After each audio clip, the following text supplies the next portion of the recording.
Hi guys, it's Maryam Adeel. Guys, आज मैं आपके साथ इस जेल की वीडियो शेयर करूंगी। ये जेल है फ्लैक्स सीड्स यानी अलसी का। ये जेल बेनिफिशियल है हमारे स्किन के लिए और हेयर्स दोनों की एप्लीकेशन के लिए। फ्लैक्स सीड्स काफी न्यूट्रिएंट एंड मिनरल से लोडेड है। इसमें मौजूद ओमेगा 3 फैटी एसिड्स हमारे स्किन एंड हेयर्स में इलास्टिसिटी को बढ़ाती है और हमारे स्किन को wrinkle, fine lines, black spots, acne, pimples से और उनके स्कार्स को खत्म करके हमारे स्किन को स्मूथ बना के स्किन पे ग्लो बढ़ाती है। स्किन को नेचुरल मॉइस्चराइजर प्रोवाइड करके स्किन को यूथफुल बनाता है, जिससे मुरझाई हुई, लटकी हुई, थकी हुई स्किन में जान आ जाती है। क्योंकि फ्लैक्स सीड्स जेल हमारे स्किन पे जितने भी डैमेजेस हैं उनको रिपेयर करके हमारे स्किन को एक न्यू लुक देती है, सॉफ्ट लुक देती है। फ्लैक्स सीड्स हमारे हेयर्स को नरिश करता है। इसके अंदर हेयर स्ट्रेटनिंग प्रॉपर्टीज पाई जाती हैं, जो ये जेल हेयर की ग्रोथ भी बढ़ाता है। साथ ही ये हेयर्स में भी मॉइस्चर को लॉक करता है, जिससे हेयर्स रूखे बेजान नहीं होते और हेयर्स को ब्लैक एंड शाइनी बनाता है और मैनेजेबल बनाता है। एंड सबसे मेजर इशू आजकल खवातीन और हजरात के अलावा बच्चे तक इस मसले को फेस कर रहे हैं और वो है dandruff and hair fall. Dandruff और हेयर फॉल आपकी उम्र के जिस हिस्से में भी जिस भी वजह से ये इशू आपके साथ है,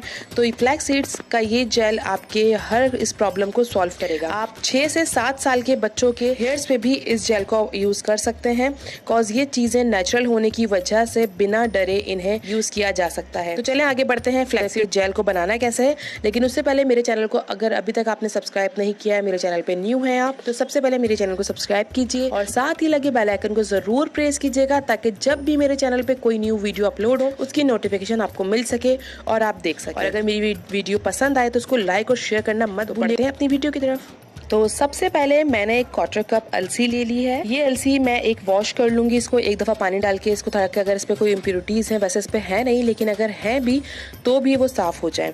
तो एक वॉश में से कर लूंगी और उसके बाद इसमें मैं 5 की डबल क्वांटिटी, मतलब मेरे पास ये 1/4 कप है यानी कि हाफ कप से थोड़ा सा कम ये अलसी है मेरे पास। इसको मैं 5 टाइम डबल कर लूंगी पानी से, यानी कि 2.5 कप मैं इसमें पानी डाल दूंगी। 2.5 कप मैं इसमें पानी ऐड कर रही हूँ। पानी यानी वाटर ऐड करने के बाद मैं इसे स्टोव पे रख दूंगी। इसको पकाना है हमें और इसको बॉयल आने तक तेज आंच पे मैं इसे पकाऊंगी। जब इसमें बॉयल आ जाएगा तो मैं मीडियम फ्लेम पे इसे 5 मिनट तक मजीद पकाऊंगी। इसमें एक बॉयल आ चुका है, खौल आ चुका है। उसके बाद अब मैं मीडियम फ्लेम पे कर दूंगी इस चूल्हे को और 5 मिनट के लिए इसे पकाऊंगी।